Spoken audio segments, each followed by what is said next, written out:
What's cracking, everybody? Welcome back to the channel. New video.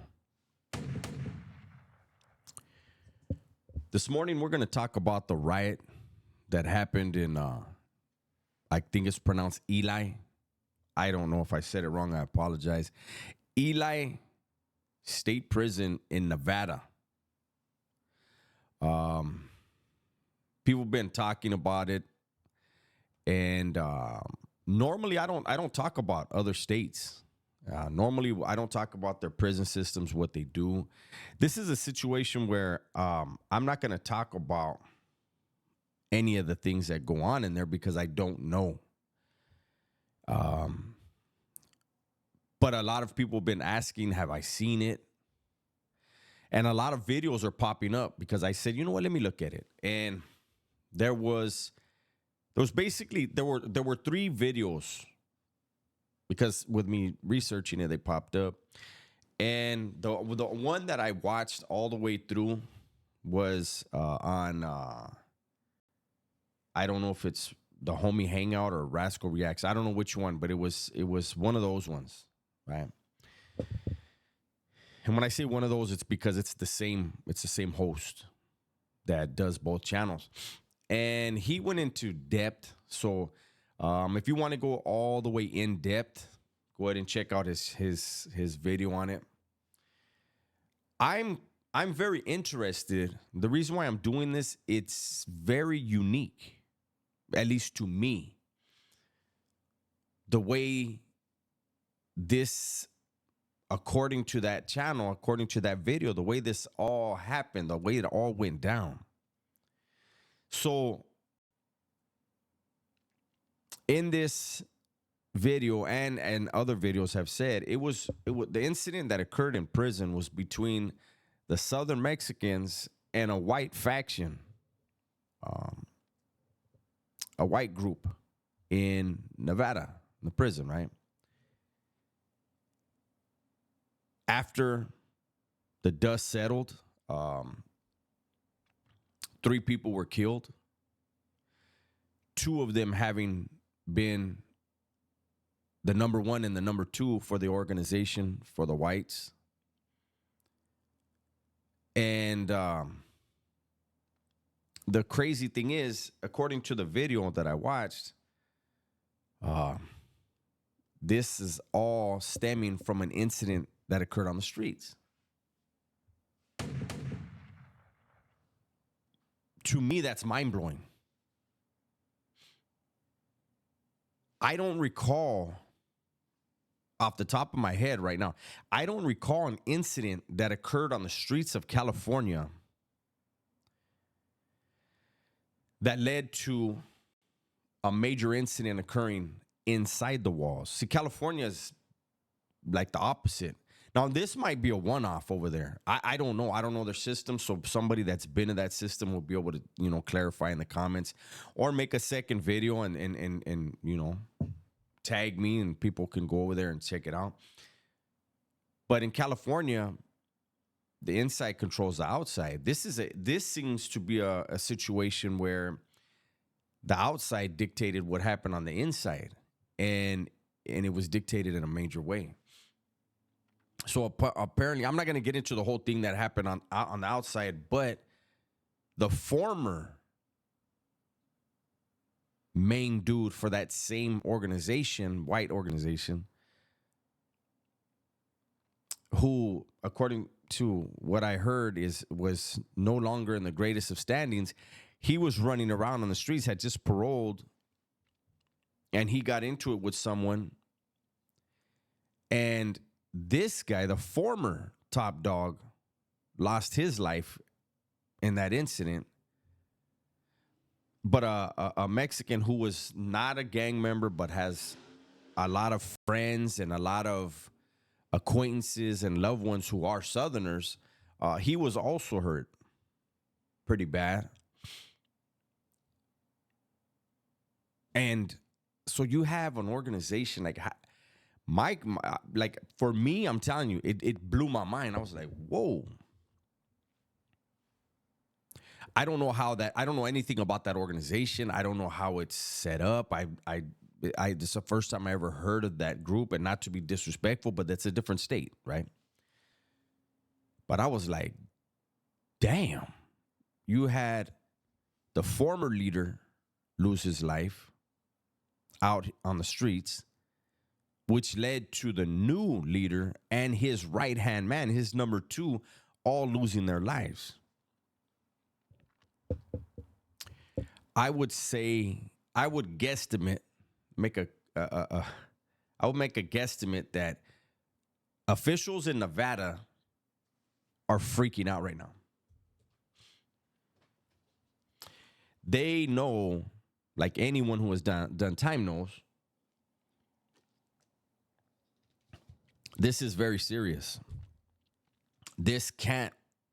I don't see how hit this major, a blow that major to an organization. I don't see how that gets swept under the rug. I don't see how people say, "Hey, it's all good."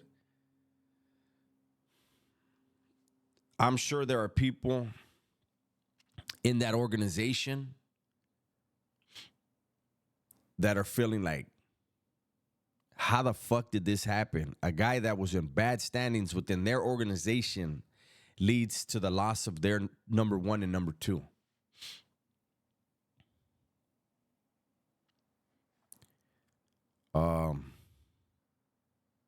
That's pretty damn amazing. I don't think I've ever heard of that either. An organization's one and two being unalived in one incident, after, like, in response to their former number one being unalived. I'm actually using the term unalived now. You have to be so careful on YouTube. But so the old me, the convict me, has things going on in my head, but at the same time, it is important that we take a moment and remember that the three men so far, because I don't know what the injuries are to the rest of them, but the three men so far that have passed, it's four actually, right? That have lost their lives.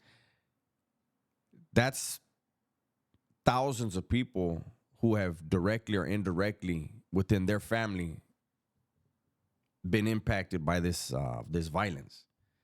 So condolences to the families. I know they probably don't want to see YouTube. They won't want to look at YouTube for a long time because this is big. And for me, having done decades in state facilities in California, like I said, this is pretty mind blowing to me. I've never heard of this. An outside incident leading to the downfall of the top two of an inside organization. That is not only amazing, but it's devastating for that organization, I would assume.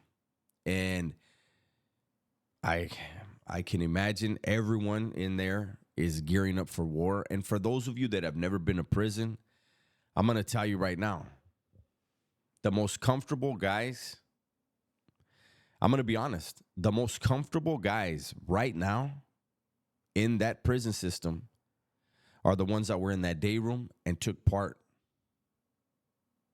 the Southerners that took part in that incident. They're all slammed down. They're in the hole. They're going to be fighting whatever they're fighting. But when a prison goes to war, normally everyone wants to be on that first wave. Get on that first wave, get off on the yard, go to the hole, and go relax. Because the rest of the guys that are left on the yard, they're sitting there strapped up. They have their knives on them 24 hours a day, 7 days a week. Any door pops in their pod, the whole entire pod is on that front door looking. Who's out there? Is there someone else coming out with them? But I would have to say that that's going to be statewide right now in Nevada.